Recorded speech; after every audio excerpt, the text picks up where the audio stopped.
ইংরেজ বণিক জন ওয়াটস east India কোম্পানির প্রতিষ্ঠা করেন। সহকারী ছিলেন জর্জ হোয়াইট। উদ্দেশ্য ছিল পূর্ব দিকের দেশগুলোর সাথে জলপথে ব্যবসার বিস্তার ঘটানো।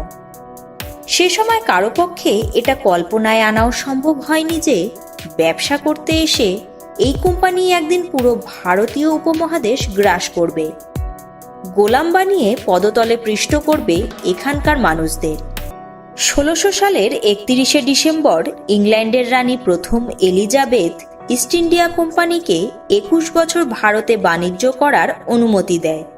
1608 সালের দিকে ইংল্যান্ডের রাজা প্রথম জেমস ভারতবর্ষে বাণিজ্য কুঠি স্থাপনের জন্য সুপারিশপত্র দিলে কোম্পানির অন্যতম সদস্য ও বণিক ক্যাপ্টেন উইলিয়াম হকিন্স সেই সুপারিশপত্র সঙ্গে করে ভারতের উদ্দেশ্যে পাড়ি দেয় তার হেক্টর নামের জাহাজ নিয়ে। সে সময় ভারতের অন্যতম ব্যবসায়িক কেন্দ্র সুরাটে এসে ওঠে হেক্টর জাহাজ। তখন ভারতে রাজ করছে মুঘল সম্রাট জাহাঙ্গীর। হকিন্স বিদেশি দূত হিসেবে সরাসরি সম্রাটের দরবারে পৌঁছে যায়। ভারতীয় সংস্কৃতি অনুযায়ী জাহাঙ্গীর হকিন্সের বেশ সাদর আমন্ত্রণও করে, কিন্তু ভারতে তখন পর্তুগিজ বণিকদের প্রভাব বেশি থাকায় হকিন্সের ব্যবসার প্রস্তাব সম্রাটের মন ভেজাতে পারেন। হকিন্স বুঝে যায় ভারতে বাণিজ্য করতে হলে সম্রাটের কাছে পর্তুগিজ বণিকদের প্রভাব কম করতে হবে। ভারতের সাধারণ মানুষদের সাথে ভালোভাবে মিশে ও সম্রাটের দরবারে যাওয়া আসার মাধ্যমে হকিন্স খুব ভালোভাবে টের পেয়েছিল এদেশে ব্যবসা করতে পারলে তাদের প্রচুর মুনাফা হবে। খুব অল্প মুদ্রার বিনিময়ে মূল্যবান জিনিস রপ্তানি করে ইংল্যান্ডে নিয়ে যেতে পারবে তারা।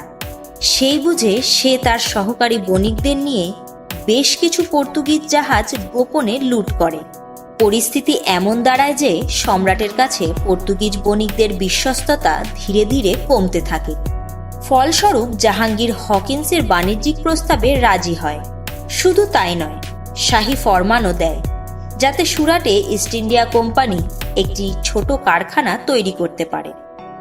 বোধহয় এখান থেকেই পরাধীনতার সূত্রপাত, কারণ জাহাঙ্গীর শাহী ফরমান দেওয়ার পাশাপাশি তার দরবারে একজন ইংরেজ রাজদূত থাকারও অনুমতি দিয়ে দেয়। 1615 সালে সেই সময়ের প্রখ্যাত ব্রিটিশ কূটনীতিবিদ থমাস রোকে ব্রিটিশ রাজদূত হিসেবে ভারতে নিয়ে আসা হয়। বুদ্ধিমান ও ধূর্ত থমাস রো অল্পদিনেই বুঝে ফেলে ভারতে ব্যবসা করতে পারলে তাদের প্রচুর মুনাফা হবে।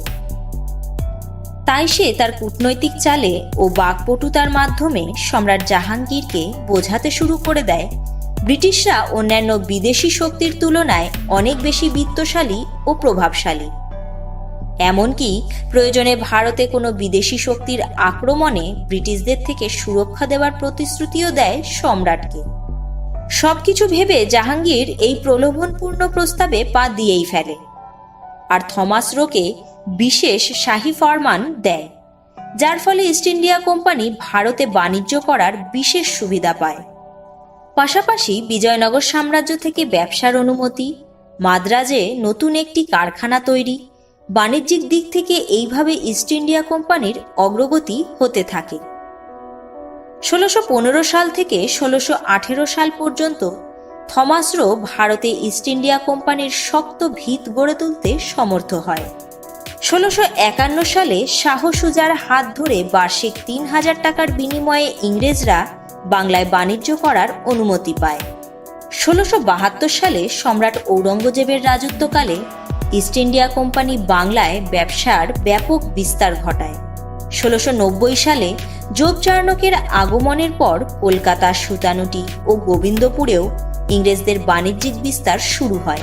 ধীরে ধীরে বাংলা, বিহার ও উড়িষ্যার বিভিন্ন জায়গায় ইস্ট ইন্ডিয়া কোম্পানি বাণিজ্যিক কুঠি স্থাপন করে ফেলে। 1700 সালের দিকে ইংরেজ বণিকরা তাদের ক্ষমতার প্রয়োগ শুরু করতে থাকে। যুদ্ধনীতির মাধ্যমে একে একে কাশিমবাজার, পাটনা, রাজমহল, ঢাকা, চট্টগ্রাম, মালদা বিভিন্ন জায়গায় ইস্ট ইন্ডিয়া কোম্পানি তাদের বাণিজ্য কুঠি স্থাপন করে। 1757 সালে পলাশির যুদ্ধে বাংলার শেষ স্বাধীন নবাব সিরাজদৌল্লাকে পরাজিত করার পর ইংরেজদের ঔদ্ধত্য ও অত্যাচার চরম সীমায় পৌঁছাতে শুরু করে। তাদের একচ্ছত্র বিস্তার ও বাণিজ্য পরবর্তীকালে পুরো ভারতবর্ষ গ্রাস করে। তার পরিণতি কি হয়েছিল তা আমাদের আর অজানা নয়। 1858 সালে এই কোম্পানির বিলুপ্তি হলেও ততদিনে বিশ্বজুড়ে ইস্ট ইন্ডিয়া কোম্পানি তার খ্যাতি ছড়িয়ে দিয়েছে। আর সে কারণেই এই কোম্পানির নাম আজও সকলের কাছে পরিচিত।